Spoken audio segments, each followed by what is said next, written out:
शांति। आज 3 जुलाई 2021 है और आज के बाबा के साकार रूप से चले हुए मधुर महावाक्यों को स्पष्ट करेंगी आदरणीय आशा दीदी। ओम शांति दीदी। ओम शांति। बाबा ने कहा, मीठे बच्चे, अब तुम्हें नई दुनिया में चलना है। ये दुख के दिन पूरे हो रहे हैं, इसलिए पुरानी बीती हुई बातों को भूल जाओ। बाबा हमको आथत देते हैं, ये बाबा जानी जाननहार है। आथत देते हैं कि पुरानी दुनिया अब खत्म होती है और तुम्हारी जो दुख भरे दिन है उनको भूल जाओ, अब नए सुख के दिन आ रहे हैं। प्रश्न है, तुम कर्म योगी बच्चों को कौन सा अभ्यास निरंतर करना चाहिए? अभी अभी शरीर निर्वाह अर्थ देह में आए और अभी अभी देही अभिमानी। देह की स्मृति बिगर कर्म तो हो नहीं सकता, इसलिए अभ्यास करना है कि कर्म किया, देह अभिमानी बने, फिर देही अभिमानी बन जाओ। ऐसा अभ्यास तुम बच्चों के सिवाय दुनिया में कोई कर नहीं सकता। आज का गीत है जाग सजनिया जाग। बाबा ने कहा, तुम जानते हो हम आत्माओं ने जास्ती भक्ति की है, जरूर ज्ञान में भी वो तीखे जाएंगे, तब इन लक्ष्मी नारायण जैसा ऊंच पद पाएंगे। अब ज्ञान और योग के लिए तुम्हारा पुरुषार्थ है। बाबा ने हम बच्चों को कहा है कि अगर लक्ष्य है लक्ष्मी नारायण बनने का, तो ज्ञान योग की धारणा करनी पड़ेगी। जो सुनते हो उसको समाना पड़ेगा, जीवन में उतारना पड़ेगा, और उसको उतारने के लिए शक्ति चाहिए, वो है योग। देही अभिमानी हो रहना, फिर देहधारी भी होना है। कर्म करते हुए बाप को याद करना, देह बिगर तो हम कर्म कर ना सके, ये तो ठीक है, बाबा को याद करना है, परंतु अपने को आत्मा समझे, देह को भुला देने से काम नहीं होगा। कर्म तो करना है। बाप की याद में बहुत मजा है। उठते बैठते चलते फिरते बाप को याद करो, परंतु फिर भी पेट को भोजन तो चाहिए। बाबा कहते हैं कि ये जो मैं ज्ञान सुनाता हूँ, ये तुम्हारे सामान्य जीवन के लिए है। अब सिर्फ ऐसे तो नहीं आप बैठ कर के केवल ज्ञान योग करते रहें, आपको कर्म भी करना पड़ेगा। कर्म करने के लिए अपने शरीर को ध्यान भी देना पड़ेगा, उसकी पालना करनी पड़ेगी, तो उसके लिए आपको कमाना भी पड़ेगा, सब कुछ करना पड़ेगा।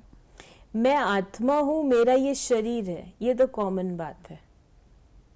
मूल बात बाप समझाते हैं कि मुझे याद करो। फिर बाबा ने कहा कि कितने भी यज्ञ तप आदि करते माथा फोड़ते रहते हैं, सदगति को पा नहीं सकते, इस दुनिया से उस दुनिया में जा नहीं सकते।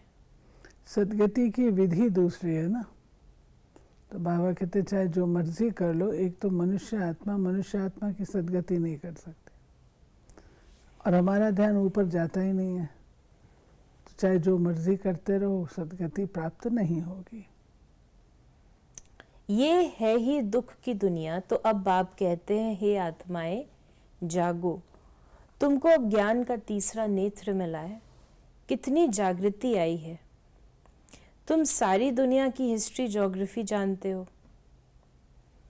फिर बाबा ने कहा, बाप जानी जाननहार है ना, इसका मतलब ये नहीं कि सबके दिलों को जानता है।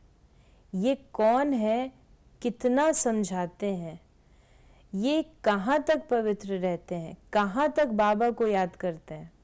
मैं हर एक का ख्याल क्यों बैठ करूं? हम तो रास्ता बताते हैं कि तुम आत्माओं को अपने परम पिता परमात्मा को याद करना है, इस सृष्टि चक्र को बुद्धि में रखना है। स्वदर्शन चक्रधारी भी तुम हो। देवताओं को तो शंख आदि नहीं है, ये ज्ञान शंख आदि तुम ब्राह्मणों का है। ये बाबा ने बताया कि बेशक हमारा जो संपूर्ण स्वरूप है, देवी स्वरूप, उसको ये दिखाएं, लेकिन उनके ये काम की चीज़ नहीं है, ये हमारी। आज बाबा ने लाउड स्पीकर के लिए भी कहा कि यहाँ पे लाउड स्पीकर की क्या आवश्यकता है, तुमको यहाँ लाउड स्पीकर लगाने की दरकार नहीं। टीचर पढ़ाएंगे तो लाउड स्पीकर लगाएंगे क्या? यानी साकार बाबा के समय माइक नहीं होते थे। फिर बाबा ने ये भी कहा है कि तुम लाउड स्पीकर लगाते हो कि आवाज़ दूर दूर तक सुनने में आए, वो भी आगे चल काम आएगा।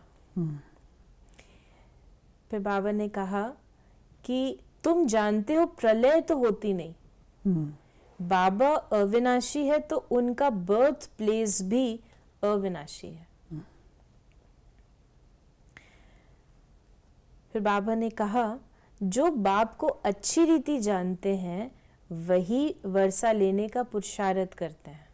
नेचुरल, जबकि पिता को पहचानेंगे और संबंध जोड़ेंगे, समझ में आएगा ये मेरा पिता है, तभी तो हो सकेगा ना, तभी याद करेंगे उनको, तभी वर्षा लेंगे। मेरा नाम ही है दुख हरता सुख करता, दुख से लिबरेट करके क्या करेंगे? सुख देंगे ना। तुम जानते हो शांति धाम में शांत रहते हैं, सुख धाम में सुख है। शांति धाम की जगह अलग, सुख धाम की जगह अलग, ये तो है ही दुख धाम। सबको इस समय दुख ही दुख है। फिर बाबा ने कहा सतयुग में आत्मा का ज्ञान है, हम आत्मा ये शरीर छोड़ दूसरा जन्म लेंगे, इसको आत्म अभिमानी कहा जाता है। यानी जीवन भर ये नहीं होगा, जब छोड़ते हैं तब स्मृति आती है, उसी समय आते हैं कि मैं आत्मा हूँ। मतलब ये जो चीज़ें हमारी कॉन्शियसनेस में, मैं आत्मा हूँ, आत्मा काम कर रही हूँ, ये भी आत्मा, ये नहीं रहता है। जब शरीर छोड़ते हैं तो उस समय होता है जैसे चोला चेंज कर रहे हैं, तो उस समय ये होता है कि मैं ये चोला चेंज करके जा रहे, उसमें भी वो स्मृति जो आज हमको है, जो आज हमको नॉलेज है, वो नहीं होती है। यानी जो डेथ का जो फियर है, जो लीविंग ऑफ द वो नहीं बॉडी, होती वो है। नहीं होती, वो नहीं होती। और ना ही आत्मा का इस प्रकार का ज्ञान है। आत्मा का ज्ञान ही नहीं होता है। लेकिन कॉन्शियसनेस हम कहते हैं, कॉन्शियसनेस जिसे आत्म अभिमानी स्थितियाँ कहते हैं, तो वो नेचुरल हो जाती है ना हमारी। जैसे पवित्रता है, समझदारी है, शांति, वो हमारी नेचुरल स्टेट हो जाती है। तो आत्मा की गुण है, आत्मा की कोर क्वालिटीज हैं, ये सब स्मृति में नहीं होता है। बाबा ने कहा यह है रूहानी नॉलेज जो और कोई दे ना सके। रूह को रूहानी बाप आकर नॉलेज देते हैं, हर 5000 वर्ष बाद देते हैं। अब तुमको रोशनी मिली है, तुम अज्ञान नींद से जागे हो। सभी सजनियों का साजन है एक बाप। बाप कहते हैं मैं तुम्हारा बाप भी हूँ, साजन भी हूँ, गुरुओं का गुरु भी हूँ, सुप्रीम टीचर हूँ। सर्व गुरुओं का सद्गति दाता एक ही सद्गुरु है। कहते हैं बच्चे मैं सर्व की सद्गति करता हूँ। गति के बाद सद्गति होती है। फिर बाबा ने कहा गति और सद्गति ये समझना है। गति माना मुक्ति और सद्गति माना जीवन मुक्ति। गति के बाद सद्गति होती है, इसका भावार्थ कि पहले हम परम धाम को लौटते हैं और उसके बाद जो हम सत्युग में आते हैं। यहाँ तुम आते हो, तुमको बैठकर सुनना है, पढ़ना है। यहाँ तुम आए ही हो योग और ज्ञान सीखने। बाप बैठ ज्ञान सुनाते हैं तो कोई आवाज़ आदि नहीं होना चाहिए, नहीं तो अटेंशन जाता है। शांति से बैठकर अटेंशन देकर सुनना है। योग तो बहुत सहज है, कुछ भी काम करते रहो, बुद्धि का योग वहाँ लगा रहे। बाबा की याद रहने से कमाई बहुत ज़बरदस्त होती है। तुम जानते हो हम एवर हेल्दी बनते हैं। अपने साथ बातें करनी होती हैं। बाबा की याद में रहकर भोजन भी अपने हाथ से बनाना है। हाथों से काम भी करो, बाकी याद करो अपने बाप को। तुम्हारा भी कल्याण होगा और याद में रहने से चीज भी अच्छी बनेगी।